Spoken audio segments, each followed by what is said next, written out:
దాడులు, ఇరాన్‌కి సంబంధించినటువంటి క్షేత్రాల మీద అమెరికా దాడులు, ఇజ్రాయెల్ దాడులు, ఇజ్రాయెల్‌కి సంబంధించినటువంటి టెల్ అవీవ్‌తో పాటుగా ఇతర ప్రాంతాల మీద హెజ్బుల్లా, ఇరాన్ దాడులు, ఒక్క అమెరికా మీద నేరుగా యుద్ధం చేయకుండా, మిగతా అమెరికాకి సంబంధించినటువంటి మిత్ర దేశాలన్నటువంటి పాపానికి పాపం అరబ్ దేశాలు, గల్ఫ్ దేశాల మీద ఇరాన్ దాడులు ఇవన్నీ కొనసాగుతూనే ఉన్నాయి. ఇదే సందర్భంలో ఇరాన్‌కి గట్టి వార్నింగ్‌లు అమెరికా ఇస్తే పట్టించుకోవట్లేదు. తాజాగా ఇరాను అమెరికాకి సంబంధించినటువంటి సొంత షిప్ ఉక్మెటో యూకేఎంటీఓ వాళ్ళ రిపోర్ట్ ప్రకారం ఒక కంటైనర్ షిప్ 35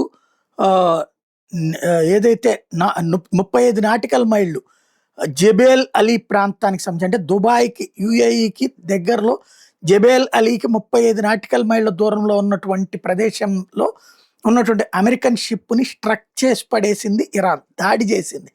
చివరికి దాని మీద డ్రోన్లతో విరుచుకుపడేటప్పటికి అది కాస్త అగ్ని కీలల్లో చిక్కుకుంది. అందులో ఉన్నటువంటి కొంతమంది సిబ్బంది ప్రాణాలు కోల్పోయారు.